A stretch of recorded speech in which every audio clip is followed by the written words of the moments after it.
poso elamu bandeko esengo mingi ya komonana na bino lisusu bosambela mingi mpo na nga mpo lea mosusu pe parmi les dernières émissions na kosala mpo tala kaka plainte monene eza likolo ya motu na ngai tokozela numéro ya référence tokozela plainte tokozela pe kombo ya plaignant mpo toyeba moya kooriente bosambela mingi bosabone alors bosabone massivement na la Lyon TV officielle Vision 26 pe tozali po nde na yebisa bino kolela eza peut-être dernière émission na nga na kosala pole mosusu lobi bokoyoka pa na bekuna na makala tobanga susu te po eza nango vérité po bato mosusu mpe balobi justice eza ya bango tokende wapi nayambeli bino mwana mboka India Omari India na mosusu wa dernière invité na nga toyebi te prisonnière politique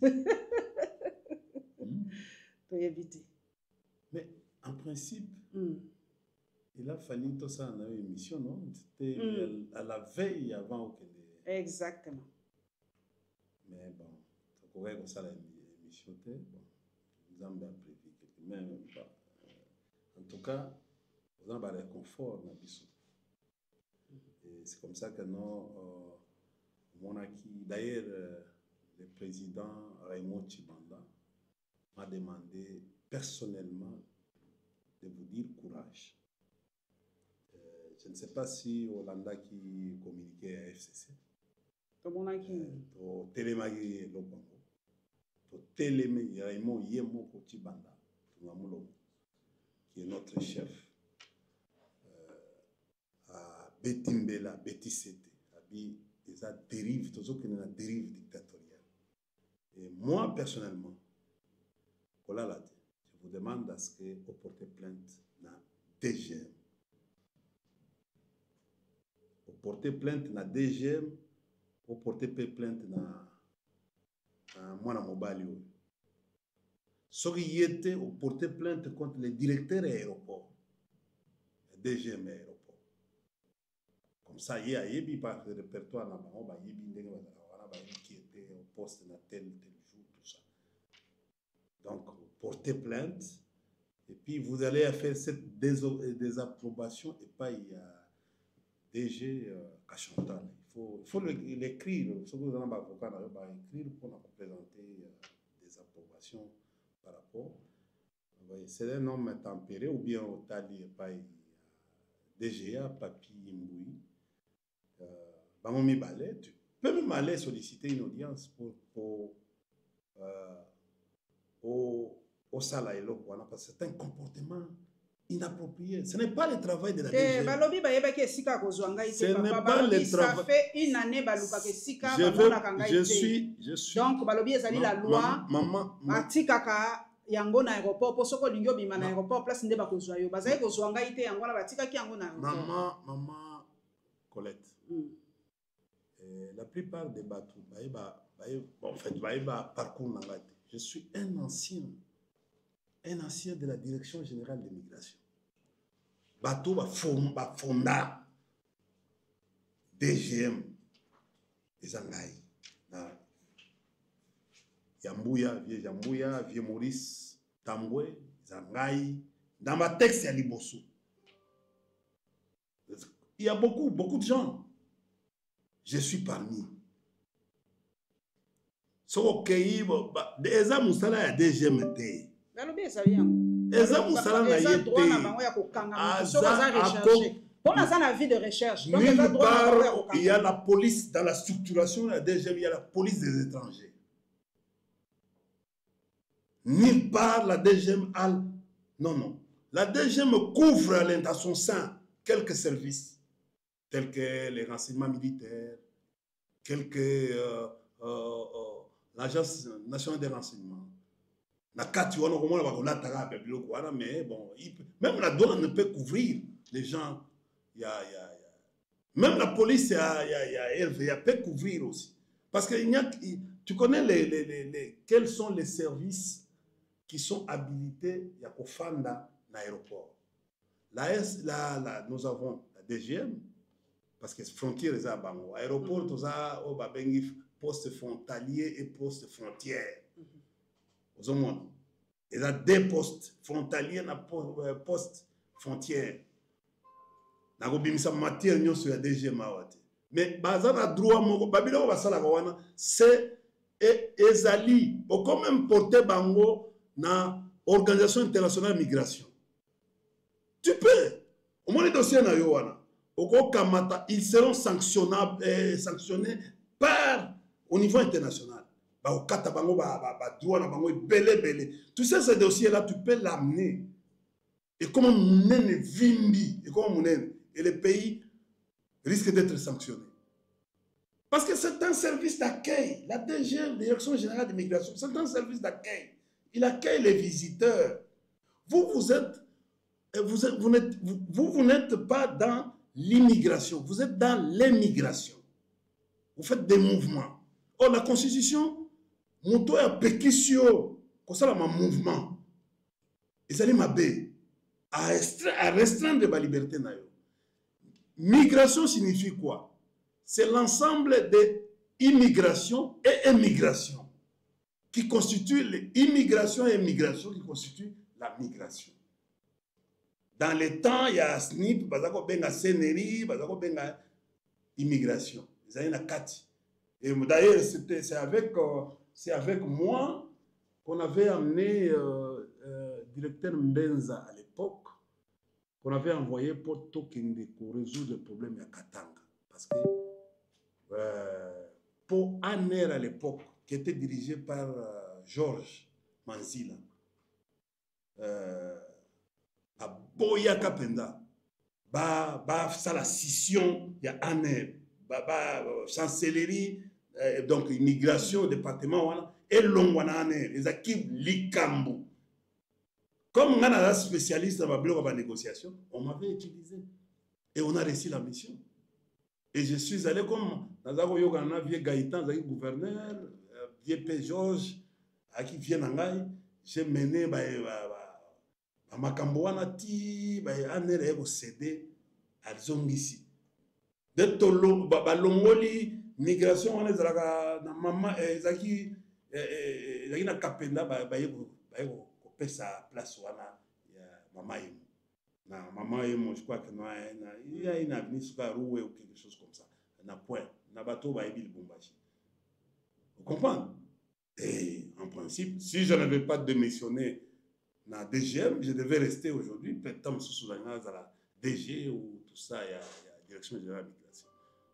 Vous savez ce que l'agent là a fait c'est une faute grave. Non, mais devise DGM, c'est d'abord la courtoisie. Est-ce qu'ils ont appliqué la courtoisie? C'est d'abord la courtoisie. On commence par la courtoisie. Tala, devise DGM. Cet agent-là, il fait le protocole, mais il fait de la sécurité dans le protocole.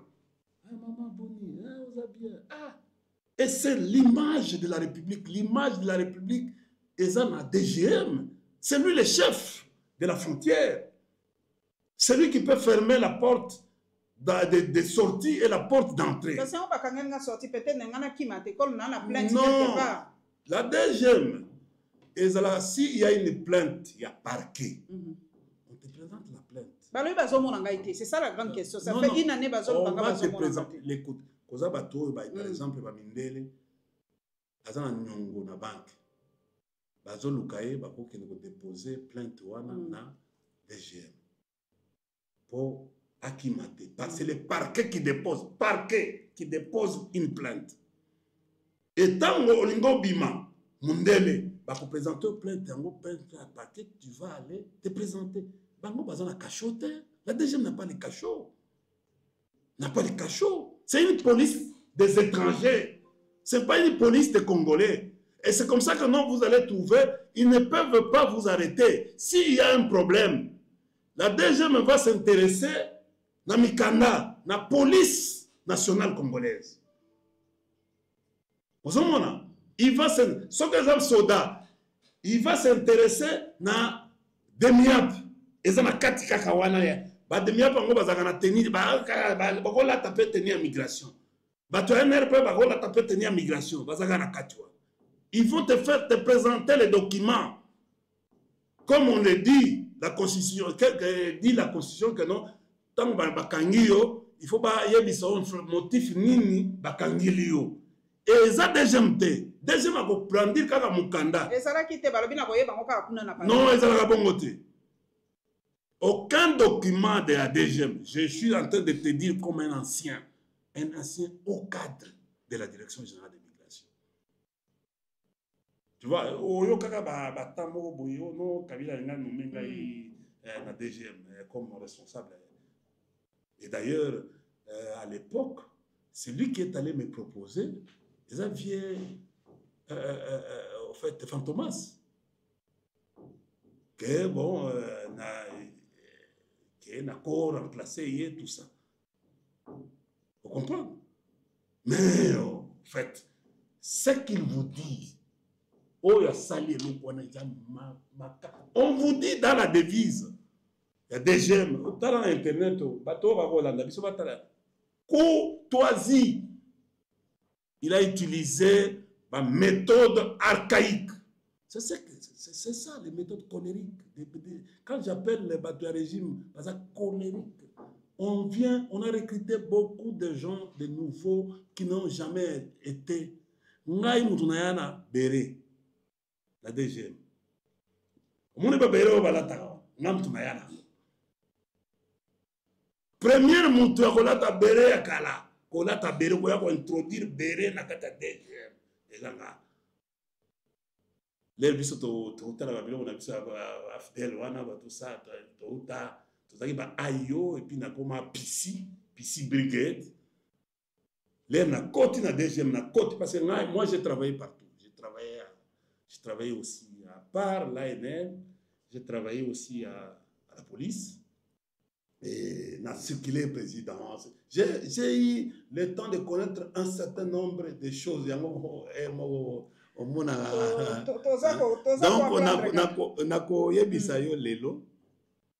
vous devez mettre ça en tête. En fait, out of the record, mais il faut que dossier. Il y a dossier j'ai appris même comment on a droit de l'homme parce que moi je suis vraiment connecté à l'international. Dossier dans les autres cas. Balobi na makambo droit de l'homme mais les autres cas. À l'étranger, ben écoutez, vous savez, toucher à une femme, ce n'est pas facile. Hein? Et surtout, c'est la femme qui était en train de présider les cours. Et là, on a conférence, on a Mambo Italie.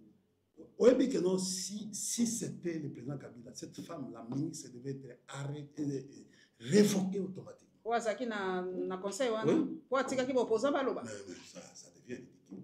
Non, il devait laisser cette histoire ba solo na ba atiki kaka scandale ba et profiter na banane et profiter na mboka. On peut nous sanctionner, on peut sanctionner la République par rapport à ça. Et pourquoi tika bisoto? Mais à l'époque maman Moshobé quoi peut demander, il laissait les opposants. Maman Maria, je me souviens quoi, que c'est un peu oui. Aïe, bah opposant à lobby, à lobby, à défendre tout ça. Ils voient, ils vont peser. Au lieu de faire ça, bon, ce scandale-là, ils ont profité d'eux. Ils profitaient d'eux. C'était grave. Bah, toi, viens Franck, na Vouemba. Bah, réussir pour na bango. Bah, mais toute la salle après, il faut que moi on en ait la salle. Toute la salle. Ils ont honteux. Vous savez, Batouana, il y a un autre qui va faire image de ma bien en boca. Il y a un autre qui va faire la cohésion nationale. Tout vanda, tout le bas entre biso. Au lieu de na koloba ni banda. Tout son gâteau solo là wa te. On moni ba belge, ba zo sala na biso. Ba sala na biso. C'est eux qui ont facilité ba Franck na vieux Vomba. Ba comment ils ont reçu les invitations officielles. Oui. Comme honorable député national honoraire et honorable président de l'Assemblée nationale honoraire. Ils ont reçu. On devait laisser ces jeux. Et par exemple, lobby ici. Et on les gère. D'ailleurs, c'était une faute. Maman, rappelez-vous dans votre émission. Alors, non. Bateau et balingi mokonzi. Vous vous rappelez? Ils nous intimident tous. Ils veulent à ce que Toki Manamboka. Tous les jours ici. Je vais te donner un exemple. Moi, un jour, mokonzi Mogo a Bengingaï. Monsieur India, bonjour. Je dis bonjour. À téléphone. Allobi, on t'acquise beaucoup, tout ça.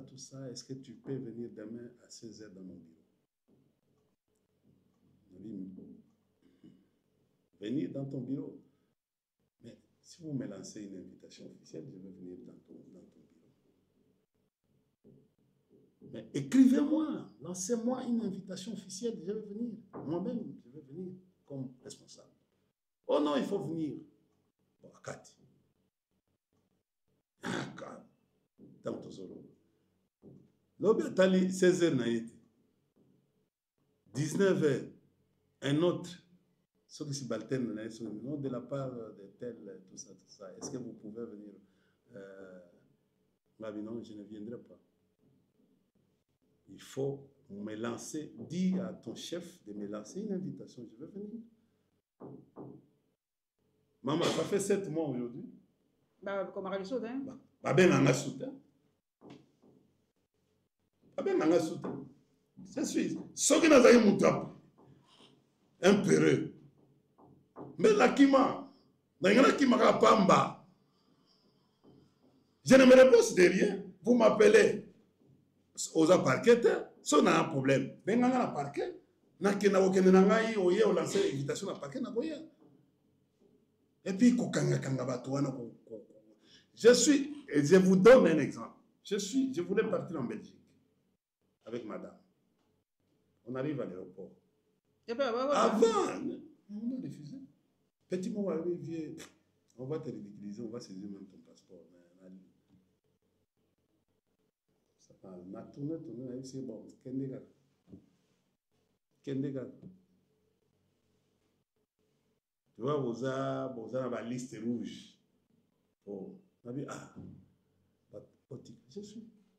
Mais bino mpe baza ko accuser bino mingi papa po télévision ani tango baza ko accuser mokonzi ya kala moto amandefu apembe ndenge to koyoka balobi bino nde soki mboka eza boye bino soki est eza kotoka bino soki ouest eza kotoka bino soki mboka ezokende te bino vous êtes derrière la AFC bino nde bozo déstabiliser bolingi mboka ekende te lelo bakomo benga AFC siko bango bakomo benga lelo AFC. Madame, est-ce que vous connaissez ce que nos amis ici de l'Union sacrée sont en train de mener des choses actuellement? Je ne vais pas trop t'expliquer. Bakutanit, na Kagame, na Chine. J'ai appris ça dans l'Otanda. C'est quoi pour le tout le banning. Oh, est-ce que vous avez que non, depuis Bakutani na Kagame, comment créer Babylon Moussous? On est acquis d'une façon officielle. Non, attention, maman. Attention, Toyoka qui avant, une délégation est partie. Une délégation qui avait quitté ici pour aller au Rwanda. Rwanda. Toyoka qui n'a pas Bino Bapansi Sango. Toyoka qui. Madame, il faut écouter, il faut analyser. Bino ba journaliste Bolobaka. Les faits sont sacrés, les commentaires sont libres. Les faits totaux sont et les faits sociaux sont totaux et globaux. Vous comprenez? Et bisoto analyse les faits. Fait signifie citation, signifie événement. Le travail de notre laboratoire au FCC India fait une analyse, prévoit tel. Commence à faire ça. Aujourd'hui, regardez, Tozaki na RCD Goma. RCD Goma est l'ongwe et c'est miwe na parti politique. Tout comme quelques généraux, Montebussi, Kunda, quelques officiers. Montebussi et Kunda, na Jean Bosco, na Bosco Tanganda. oh, le bazar congolais, même Moutebou Sazako le bazar congolais, il a affirmé. Parce qu'aujourd'hui, pour détecter tel est congolais, c'est tout un temps. Nous n'avons pas de carte d'identité. Oui, ma manœuvre la carte d'identité. Bah oui, déjà, ils ont marché, c'est quoi? Oui, oui, oui. Bali bon. Le ministre Moussou Bakimiti. Tu es au courant d'un vice-premier ministre ou tout ça. Il y a un ministre Moussou Bakimiti. Il y a une COP. Qui ont disparu. C'est un dossier. Mais on ne veut pas le dire. Oh, ils ont fait télémélango. Oui.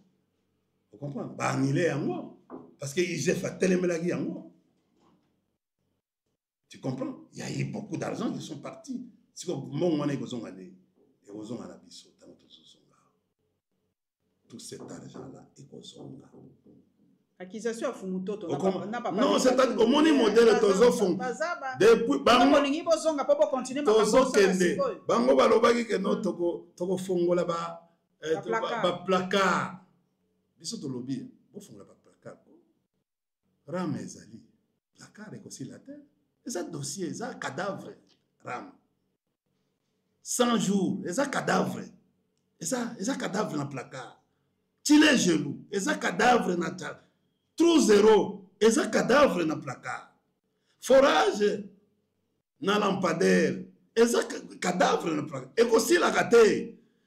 Oyebi lelo, maman. 145 territoires. Oyebi maman. Hey! Projet P. Koufi. Il y a 145 toi? Et c'est Koufi. Non. Non. Oui. Tout n'a pas territoire, nous sommes tout n'a. Mais maman Julie, il y a pas qui va cadavre na placard. Eza cadavre na placard. Eloko eza maman na eloko. Na za dossier mobimba. Maman na comment mikolo na za dossier. Vous comprenez? La au sous-traité camerounais a sous-traité. Ah, Mboka, rétrocommission. Mboka est mystique. Vous comprenez? Tu es au Zonga sérieux. Bilan de ciment. Olandi papa il doit faire attention. Il veut opposer les communautés. Oh. Oui. Nul pas dans aucun document. Il y a Nations Unies. Aucun document. On a un accord de paix. De stabilité, accord. Et ça qui signature accord on a du 23 mars 2009. Signé par qui? Par Moutoua CNDP, Raymond Chibanda, contre le gouvernement. On avait Obasanjo contre les Nations Unies et Moutoua OIA, Obabengi Benjamin Mukapa. De bango, témoin bazaki mibale na gouvernement na CNDP. CNDP ezali rébellion, ezaka rébellion. Ezalaka Rwanda, c'était la rébellion. Reconnu internationalement comme rébellion, mouvement, il y a rébellion. Maman, kotanga eza ya kitoko makasi soko tangi kitoko. Oya kusala confusion. Mon tourné de Via Tundu, que je respecte beaucoup. D'ailleurs, Via Tundu a Koloba Malambo, il est dedans. C'est le dernier, tant que vous êtes le dernier ambassadeur, il y a RDC na Rwanda. Il s'appelle qui? Atundu Lyon. Ah, c'était lui. Hein? Oui. Babylone, il y a opération turquoise. Le vieux connaît beaucoup. Est-ce qu'il n'a pas joué un mauvais rôle à l'époque, maréchal Mobutu? Parce que Kengo ne voulait pas que Bandekowana, Baoutou, Bakota. Kengo ne voulait pas. C'est le gouvernement qui ne voulait pas. Mobutu avec son ambassadeur qui lui donnait tous les renseignements. Parce que non seulement via Tundu Azalaki ambassadeur, il était encore officier de renseignement, il y a SNIP de TRP. il dépendait encore de sa centrale. C'est-à-dire il peut déposer des rapports au même moment, comme service et comme ambassadeur. Or, ambassadeur, c'est un espion officiel d'un État. Ça toujours. C'est un espion, c'est quelqu'un de renseigné. D'ailleurs, il est préoccupé plus dans la renseignement. Comment lui, ambassadeur, a conduit le pays à niveau Oyo, en 1994. Je lui ai déjà dit un jour, dans la majorité présidentielle, je sais qu'il a été recruté à l'époque. Il y en a Omar il est assis à l'époque par le vieux Kouagan, qu'on respectait beaucoup, paix à son âme. C'est lui qui l'a recruté. Comme ancien, il a tiré le poids parce qu'il y avait. Vous comprenez? Les gens qui étaient. Il y a des communicateurs. Il y a Alliance AMP. Franklin, Ngai, Vieux Luzanga, qui était notre chef. C'est un personnage.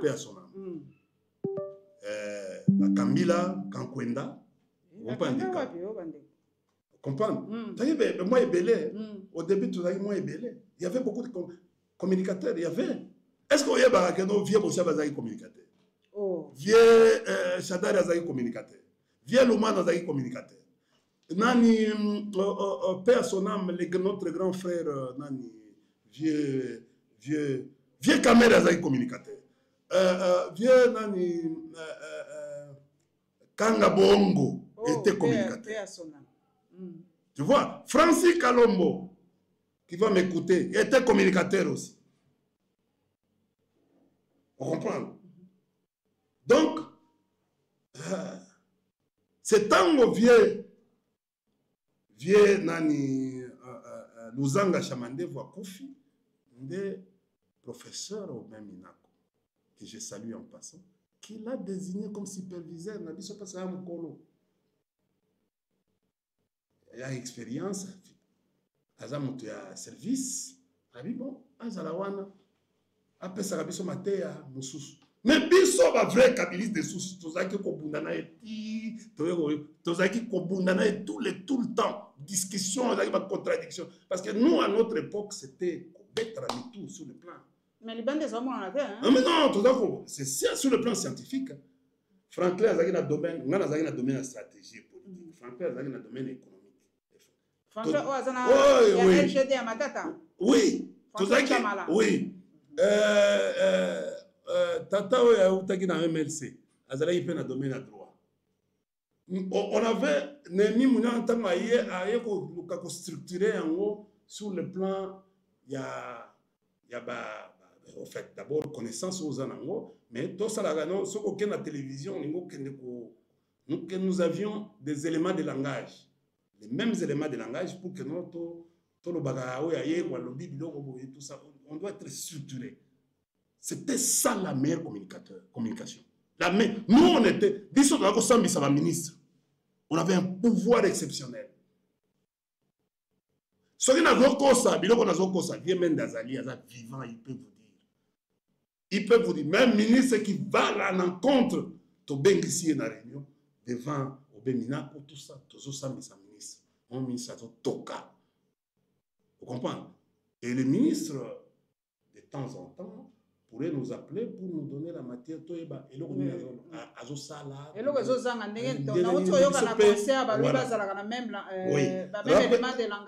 rappelez-vous à l'époque de Matata, le premier ministre, moi et Franklin, chaque troïka, troïka, voilà, 5 heures, ils sont à la veille, ils ont prélevé un échantillon.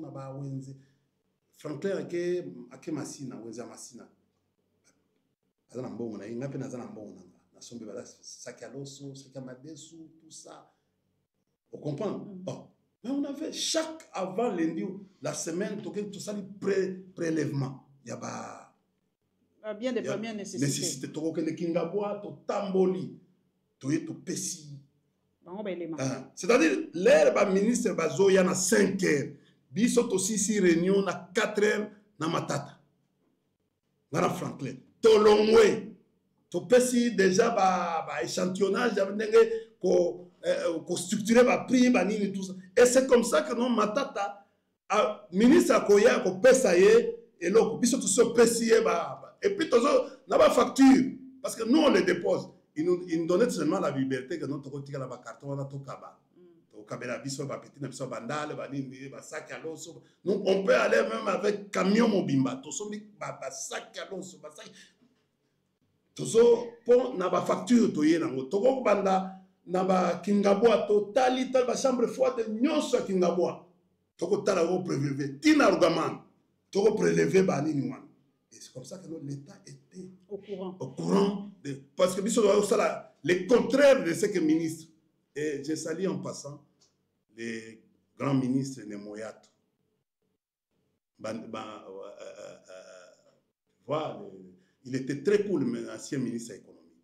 Et parfois, on faisait des travaux, on peut aller à Matadi, on fait. C'est-à-dire, on n'était pas. Ce n'était pas n'importe quel communication. Il faut en mailler. Vous expliquer matata fan, il faut l'économie. Mais on a la science politique, on a expliqué ce que matata fan. Pour matata ndima, il faut à la moto. Yo travailler dans matata. Pour adopter, il faut bon ça. C'est ça. Tout ça ça la politique. Et c'était comme ça. Ce qui se passe aujourd'hui, maman, Makambo Ozoyoka, c'est life. Faut moto de vie à Tundu, veut réduire, même par effort à président actuellement. Il y a ça. Oui. Mais tant que balobi balongoli agression à Kabila. Vous voyez que non, président rwandais Paul Kagame, il peut se constituer en partie civile à porter les bisous plainte. Quoi? Ben c'est pas Balongoli na makambo. Guerre est. Balobi c'est Kabila. Les vieux Tunduna qui sont tous deux membres de l'Union sacrée. C'est-à-dire baza batu ba fervent il y a président Tshisekedi, n'est-ce pas? Bazo bima. Parce que les ambassades, je vais leur dire, les ambassades, les chancelleries ici, bazo tala ba vidéo na ba nyos. Au moment de tous dans l'émission, ils ont déjà connecté.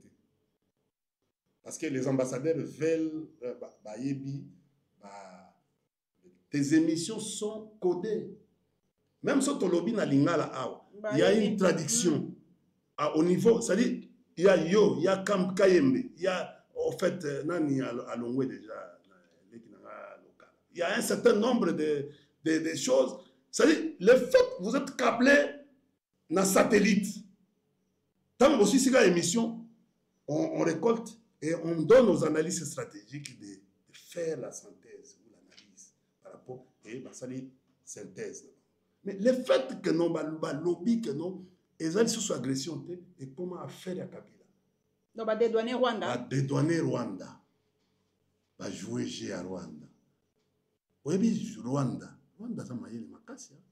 Oui, à Longwe, M23, beaucoup de AFC.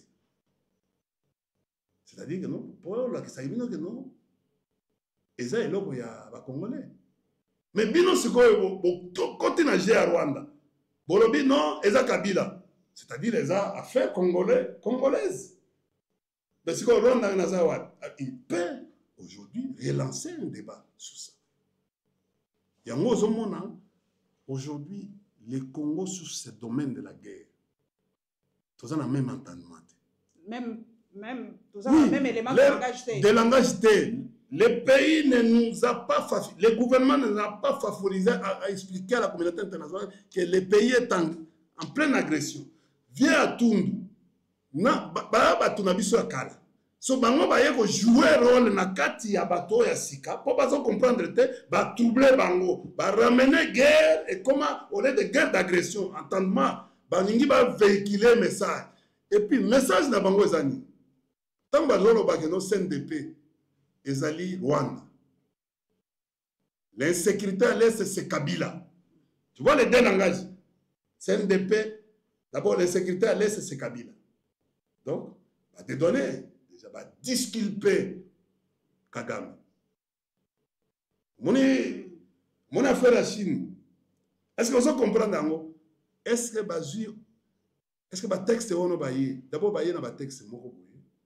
Ils ont la signature. Ils ont la télévision.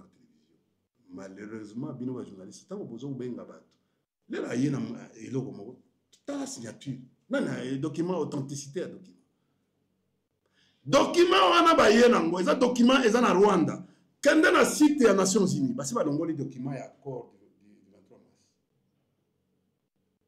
la complicité comme les Rwandais sont nombreux maintenant aujourd'hui na ba organisme international ba utu ko longola document wana je vis yango nazo. Moi, je suis toujours gardien parce que j'étais archiviste. La Panzi document, c'est quoi l'accord du 23 mars. Il n'y a rien, madame. D'ailleurs, il fallait que induire, comme je viens de donner, il n'y a rien. Rien, madame Paulette. Il n'y a rien. Biloko bazo tangela bino nanini ezali campagne ya ko disculper Rwanda et intoxiqué par le 2, Kabiliste, ancien Kabiliste, qu'on utilise. Regarde, observe aujourd'hui. Wapi Chilumbu. Chilumbu, l'honorable Chilumbu, Paul Chilumbu. Azawat. Wapi Masananga, Mama Sananga, Tozao, Dongwana. Wapi Peter Kazadi, Naba émission. Au moins, on a sous. Wapi Chilumbai. Au moins, on a sous. Mais bateau nyonso ya IDPS. Pourquoi bateau ya na débat? Ba débat. Mais bakamati ya mona na so salé ki nanga musenepo. Qu'il fasse attention. Pourquoi on met les kabylistes devant la scène? Est-ce que vous ne comprenez pas ça? Quel est le jeu? Ça c'est quel genre de jeu? Monseigneur peut pas le baramingi. Je dis pourquoi les tshisekedi bazo kolobate na ba débat. Tout ce parce que nous, même si on est ministre, nous on allait. Rappelez-vous, maman Paulette, nous avons DG de tout puissant, nous avons une émission parce que je protège mon régime. Il se scène surtout dans Yamaka au déjà. Oui. Nous avons défendre le régime parce que nous avons imaginez à l'époque, à cette époque-là, Soni Kabila Azate, à quoi sert mon poste? Pourquoi bateau yo bande ko na biso ezala ba nani? Parce que nani akoloba nini lisusu? Ndeko na Peter Kazadi akoloba nini? Abina comme ministre na ko lekate. Non, il faut conserver le pouvoir. Vous avez la conquête, l'exercice et la conservation du pouvoir. Mais quand on ne conserve plus le pouvoir, on a oublié, on est dans les loisirs, c'est dit. Mais il devait à tout prix être c'est eux qui devaient démontrer l'exemple là-bas, que nous, on vient, on doit, comme Bissot aussi lié, tous ces aussi poste, on va continuer à devenir. C'est comme un petit boulevard ouvert. Pour Bissot, tout ça, t'as un président là-bas. Aucun fusible. Aucun fusible. Or, tout ce monde-là, oh, nous sommes pas ministre devait être le fusible il y a président. Papa on sango ma baleka pe pa na yote. Devait aux ministre des finances au fandi. Ils sont au monaki matata ministre des finances mais azo. Ah ça le gamin pas GMK. C'est un vote mingi. Matata matresi mbote azali. Ton mona sele ya la bouli soka likina. Na yamba ya 2 ou 3 fois sele ya la bouli. Nous on voit tout autant la France LCI ou bien France 24. Vous voyez les ministres. Le président est en difficulté. Personne ne vient. Le président actuellement est en difficulté. Personne ne vient. Aucun ministre ne vient pour éclairer l'opinion sur tel, même dans le domaine naïe, par rapport à tel. Personne. Même si vous faites un ministre ne pas focus sur aller focus il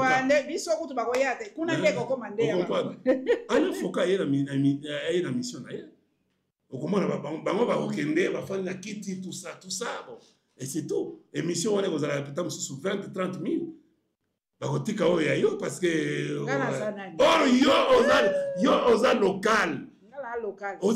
local na yo ezosala kelelo o mati o monde o mati eloko ka moke aéroport ba matisi oyebani ya kosakana te faut mona ba texte faut mona ndenge ezole bato ba yebi tu sais madame, kota soko ningo kota na structure des Nations Unies, kota na ba lobby ya ba Rwandais, ba makasi. Mouya avait travaillé à un certain moment sur le lobby. Je ne vois pas, mais éviter ce problème en bon, parce que le lobbying, ça demande de l'argent, hein? Beaucoup d'argent. Vous comprenez? Il a même commencé à utiliser certains Belges et tout ça pour donner l'image. Vous voyez même à un certain moment, tant que pas groupe, moi je suis dans les grands groupes internationaux où on réfléchit, où quand on attaque la RDC, personne, aucun membre du gouvernement ici, aucun, je vous dis, l'image de Kabila à l'international, elle est à petit point. Au moins, oui, on a un projet. Tout ça d'abord, pardon, réconciliation, sécurité et développement. Donc, reconstruction pour aller au développement. Comme le pays est divisé, il n'y a pas la cohésion nationale. La meilleure des choses, c'est de rassembler le pays. D'abord, demander pardon pour tous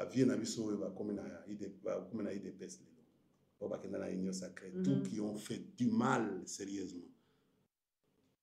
Nous sommes déjà en train, et pour rassembler. Donc, au fait, maman, vous devez savoir que notre langage, notre CNDP, le CNDP, c'est un mouvement. Et ça dit, le président de la République avait dit que Banyamulenge est congolais. Oui. Quand Batoyo va intoxiquer nos Rwandais, pourquoi va intégrer qui bango na armée? Maman, et ça guerre à Minduki. CNDP à Minduki. Guerre, quelle signifie guerre en polymologie? Guerre signifie un conflit violent armé. Un conflit violent armé. Et qui a comme sous-bassement la destruction et la tuerie en masse. Il faut détruire, il faut tuer. C'est ça la guerre. Et dans le principe de la guerre, Batouana CNDP bazaki na maminduki. Tango bandini na article 1. Balongwa, ba intégrer parti politique. Ba militaire na bango ba kene na police. Ba mususu na armée. Ezali accord international. Yoko boya. Ezali accord ya Nations Unies. Okobenga ba CNDP ke no baza ba Rwandais. Bango bazo mi benga baza banyamulenge. L'herbe ko bozo ya yo na via tundu bozo ya na concept wana. Ezali à composer ba communauté. Et ça risque de devenir xénophobie. Xénophobie ko utawapi. Xénophobie utaka toujours na pouvoir. Et le pouvoir risque demain ou après-demain de créer ce qu'on appelle la génocide. Au moment ndeko na biso moko atanga na Équateur, Kanyoni. A outi ko répondre bango lelo. Tanga na site. Alors c'est au moment parmi au moment Banyamulenge président Yambaki bango. Azama Moulaï. Ah moi Moulaï. Amoni à répondre bango lelo. Au moment place et puis ndeko na zama casse na Nations Unies. Vous comprenez? Hier mutu abandi déjà azaki président de la fédération d'abord il y a la minier et puis il y a d'abord il y a FEC dans la province il y a Nord Kivu. Les gars là Kanyoni a étudié, il a grandi à l'Équateur, il a passé toute sa vie à l'Équateur. Baboti na Équateur tout ça même Munyamulenge. Est-ce qu'ils pensent que non les autres Banyamulenge qui sont avec nous sont contents? Ndenge bango babandi ko provoquer babiloko wana et on va arriver où avec babiloko bazolo bawana? On va arriver où avec ça? Et il faut faire attention. Et la communauté internationale, messieurs Fumototo et les vieux, ils vous suivent. Bazolanda bino, vous devez faire attention. Maman Paulette, mais Tozanaka Guizaro, ministre d'État. Infrastructure. Auti na RCD. auti na RCD pa ya mais lelo aza IDPS.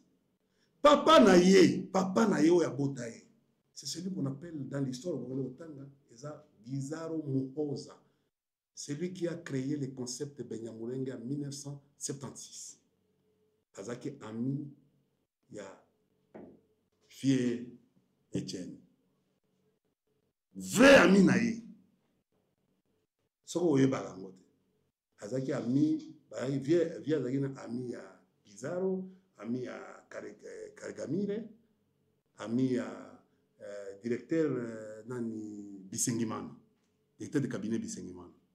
Et c'est pour cela que non, SIA, et ça, quand il y a 2 personnes en 61, Honoris Causa, il y a SIA.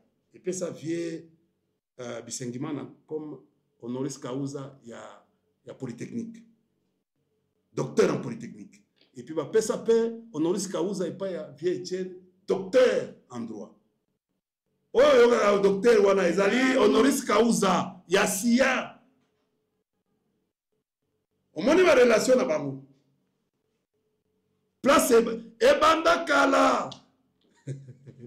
Voilà pourquoi au monaki vient a signé accord na RCD Goma na Rwanda.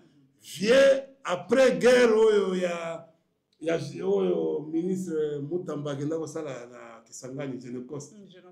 Guerre wana esalaki vient alekaka na troupe en revue na Kisangani. Et garde corps oyo bapesaka vie ezali nani Kunda Batware qui était garde corps. Maman, histoire eza mulayi. Biso omoni ba biso omoni nazosala livre moko nazokoma livre histoire ya banda afdel tina neto de cas. Moi j'ai toujours dit, moi j'ai pris les armes et je ne peux pas rééditer l'histoire des fois. Je connais les conséquences. Dans la stratégie, on ne réédite pas l'histoire des fois. J'ai pris les armes quand na sisa ba classe na raisonnant na moi cité na moi naté. Et j'ai aujourd'hui ce qui bandeko ya IDPS le bazar pouvoir grâce nanga. Et ils le savent parce que nous avons pris le courage comme jeunes tokangi matoi tolobi ba parents mususu biso ba kufa pona biso. Moi j'ai perdu quelques de mes membres de la famille à cause de moi. On les a zigouillés comme ça. Et quand je regarde des gens comme ça, ils arrivent aujourd'hui par ingratitude, ils arrivent aujourd'hui, bazo, au poignarder. Vous comprenez? Moi, oh, India va aller à la... Moi, je vais aller pour la sous-zone. Non, ma vie, ce n'est pas ça. J'ai déjà fait cette expérience. Je ne peux plus rééditer encore cette... Pour avoir quoi... Oui. Par rapport à la prison, en quelques minutes. Non, madame, c'est grave. Cette histoire de prison, c'est grave. Amnesty International, la côté de la Macambongo, communauté internationale, c'est à côté. Ils sont déjà là, ici. Ils sont en train de recueillir un certain nombre de choses. Ils sont rapides. Ils sont rapides. Mais ils sont très rapides. Le problème, c'est quoi? Si moi, j'étais le conseiller du président, je devais demander au vice-ministre de la Justice de démissionner. Il a donné le nombre de 2. C'était au début des faits. Non, l'éthique gouvernementale, l'éthique d'un membre du gouvernement. Il me semble qu'il est politicien, non? Il devait avoir des réserves et demander au service de lui orienter sur un certain nombre de choses. Et c'est ça la sagesse. Ça s'appelle, quand tu deviens ministre, il y a 2 choses qui doivent te conduire. La lucidité et la subtilité. Excusez madame, ce sont beaucoup de ministres qui ont été. C'est de l'honneur, la vie d'un ministre, c'est de l'honneur. Ce n'est pas l'argent. C'est le prestige. C'est ça. Hein, la grandeur d'un ministre. À qui a lobby? Le même jour, le vice-premier ministre de l'Intérieur donne les chiffres de 150 ou 129 quelque chose.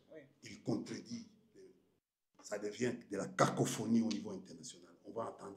Il y a plus que ça. Les gens ont commencé à avoir des idées. Il y a eu des vidéos qui sont sorties de la prison qui ont embrouillé encore l'opinion publique internationale. Vous savez, c'est un cours que je donne. Quand on me demande dans des universités ici, qu'on appelle relations internationales ou Sciences Po, ça s'appelle opinion publique internationale. L'opinion publique internationale dépend de l'opinion d'abord interne, publique interne. C'est-à-dire la grandeur de l'opinion interne aujourd'hui. Regarde, quand vous voyez aujourd'hui les pouvoirs en place sont en difficulté à cause de l'opinion publique. Ils n'arrivent plus. Ils n'arrivent plus. Tu vois, depuis que le gouvernement Soumino est arrivé, il n'y a rien qui bouge. Et d'ailleurs, c'est le président lui-même qui a cassé. Parce qu'il dit dans 4 mois, il va remanier. Mois de janvier. C'est dans 4 mois, non? Il a déjà promis. Quand vous dites des choses comme ça, ça casse l'élan. Ça casse l'élan. Et chaque ministre, ça comment? Hein? Comment keba. Mais le Kamamanga Chouchoundeni, et les airs. Non, mais je ne peux pas. Voilà, bana. Oh. Est-ce que moi, vraiment, regarder la grandeur de l'Indien? Moi, je vais aller côté Atamanini, non. Il va venir à la télévision pour insulter. Regardez les analyses que nous sommes en train de faire. C'est pour aider l'État. Ce n'est pas pour l'individu, Kabila, tout ça. Kabila, aujourd'hui, on donne les ailes à Kabila. Vous savez, dans les réflexions, pourquoi Kabila a quitté ici? Kabila était chez lui à Kingakati, à tout moment. Il devait être même plus à l'aise. On devait même l'embellir. Au Monibiso, à l'époque, Wemba, Franck Diongo, opposants. Mais on coopérait toujours avec eux. Kabouya, ils étaient des opposants. Mais on pourrait les voir à tout moment. Aujourd'hui, on a cassé cet élan. Tu sais que non. Chez eux, quand on te voit, un ministre approche une journaliste comme Paulette qui monte. Est-ce qu'on y est bien?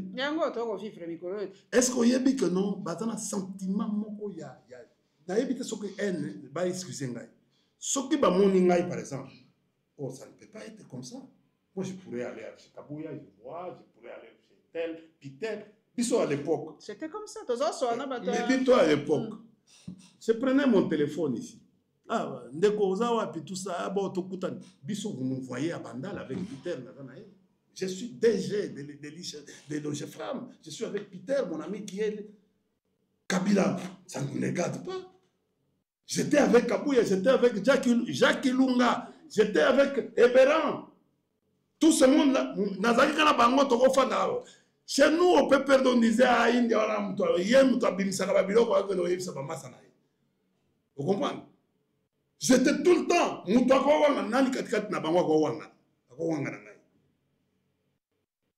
Mais Lélo, qui de l'opposition peut fréquenter tel du pouvoir? Le pouvoir de c'est-à-dire que ça devient une histoire de haine. Hein? Or, ce n'est pas ça la politique.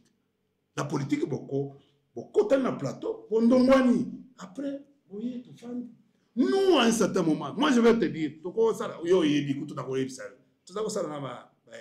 après émission, l'opposition vit toujours au départ du pouvoir. Parce que certains hommes, Kabila. Kabila nous disait ça. Comment on a un politique, vous comprenez? Comme malheureux, quand l'homme politique devient malheureux, il a d'autres idées à penser. De temps en temps, il faut l'aider à les remettre. Un certain moment,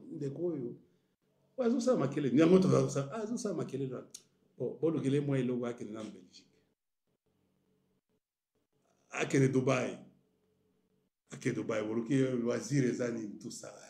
Pour coller. Après ça, 2 semaines, je vais capoter. Il y a dans Dubaï.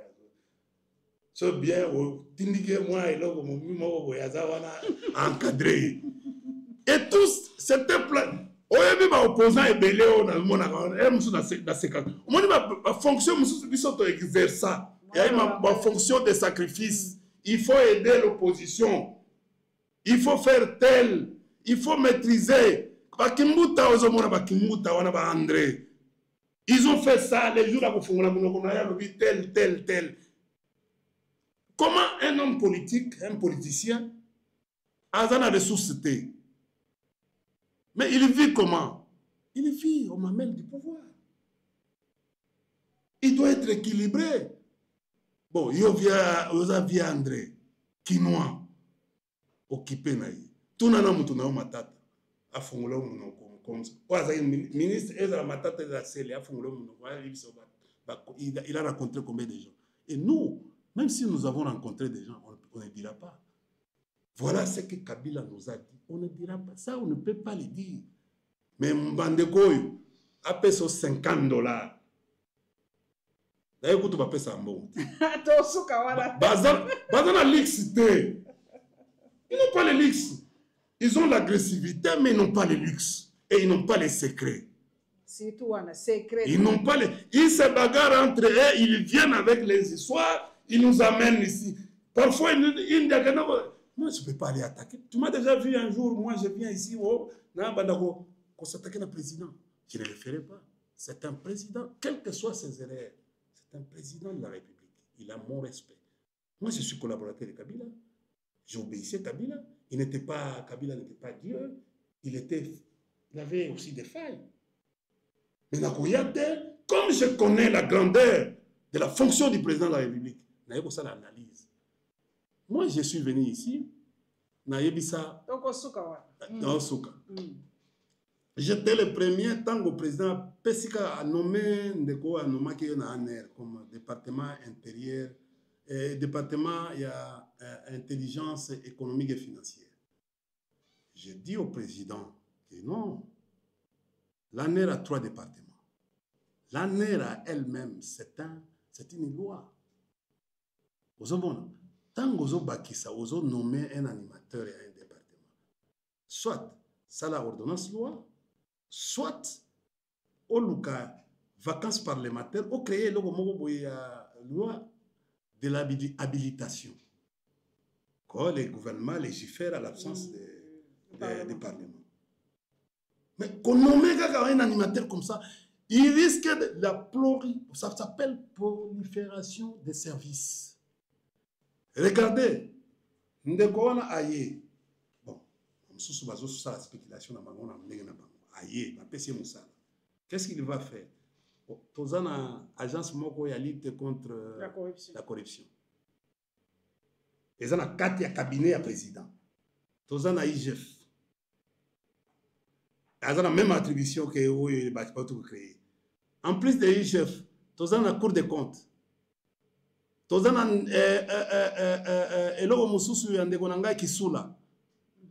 CNRF. Ils ont un département, la police, il y a criminalité économique et financière. Département. Lutte contre la corruption. Ce département, ce monsieur, s'il est puissant, il risque de devenir AG Moussous. Il n'aura plus les ordres. Il y a AG, ANR. Il va se dire, moi, je me soustrais de ça, je vais commencer à opérer. S'il arrivait que non, de la même, Bazoluka, Madame Paulette qui monte, dans l'aéroport, Oyo wana ya NRI, Oyo Moussous, Bazoluka, au même moment. Conseil spécial peut atteindre Batounaï. Beaucoup de gens ont 50 services. Et comme un désordre. Et comme un désordre. C'est-à-dire, prolifération, pour l'emploi, les services se multiplient du jour au jour. Et ça risque de perdre. Oh! L'ANER n'a pas la mission de lutter contre la criminalité économique. Il a la mission d'anticipation, de réfléchir sur les grands crimes. Les grands crimes. Pour réfléchir, c'est ça qu'on s'appelle analyse et étude. Merci. Et puis, batindeli yango. Non, bakotindela yango. Excusez-moi, ici. Bakotindela yango et pas AG. Vous avez et AG décide sur le sol à Tindi, à Pessi yango et pas client qui est le chef de l'État et conseil spécial qui coordonne. Mais vous imaginez le département wana et vous allez et vous allez au OPJ nango, bandi ko verbaliser batou, ba libanais, ba induko, mais ça risque de te créer des désordres et au moment ils se font pas linga sala eloko mukolomsi sogona batou ba bandongwani ba betani makofi. Et nous on fait ça, maman. Voilà les choses comme nous aimons. Nous faisons ça pour que Mboka et Bonga. Mboka ezana tozo kende na babiloko moko ba désordre. Ndeko fumutoto nande kwa tundu. Tokosuka penza wana. Je crois que non naza au fait. Ouais bien, tokomana bozoate. Bande ko pa IDPS baza pe maele ba bo mona bango te bo baza pe maele ba yebi bino. Ils connaissent que non boza ba au fait ce qu'on appelle boza ba renard. Boza la proie est tombée. Oh bango ba se comprendre. Yango moni bazo nommer binote. Bo fana na bino. Bo se contenter na ba 300 200. Abonnez-vous massivement dans l'Alliance TV officielle. Biso da pesa ba 20 000, ba 30, ba 50 pour yébi. Vision 26, donc moi la bino balasima, boss like, boss abonnez massivement. En tout cas la pesibino merci ba oyo ba sa abonné déjà. Merci Ronsango mana soutien na bi ki ozala ki très inquiet ozo benga mais Rosabi aussi au koti boloko ngabite nana boloko na. O kota fete. Tozana Uganda. Bon, au pesa biso makasi boss abonné. Problème sous sa dernière émission. Hein, non, vous c'est le procès. Mais alors, sois calme. Il n'y a rien. Mais non, anticipation, papa. Il faut anticiper. Non, Yoka, ngai. N'anticiper. Ba pesa. Au moins, souci na bango ezali côté tous ceux qui sont en train de parler. C'est ça leur planning. Bazana colère, c'est-à-dire njoku basiba ba blessé. On appelle un environnement, on appelle cet animal l'agronome. Parce que c'était belé ba manga parce que soka ka yena nzete ya manga. So manga eza ko tela ayoka manga parti ya akosekwe manga nyoso kwei. Wo nzete kwei, tango kwei azui lo wona ekoti.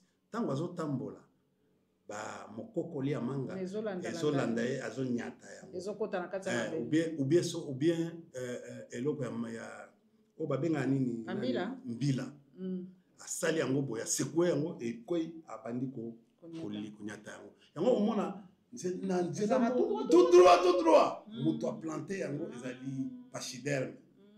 Il fait l'agronome, c'est lui qui a retracé beaucoup de chemins kobanda Nigeria ayeti na Namibie. Azolanda soka sisi kolia boye mamanga ba ni tout ça azo menape mai tout au long. Okomona banzete wana c'est maintenant cet animal qu'on appelle pachyderme fait quoi? Tango au blessé kima musika ata après 50 ans bossa na gâté. C'est comme ça qu'on appelle la ténacité de l'éléphant, mémoire d'éléphant.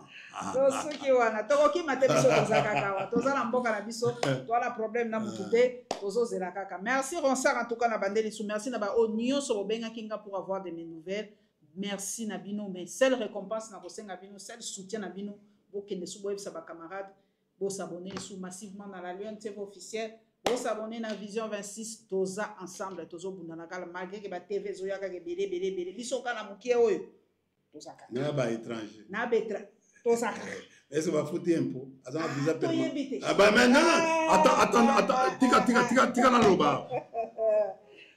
tika na loba nazo loba la direction générale des migrations, si vous osez permettre à cette chaîne là ngana bino toza na combat.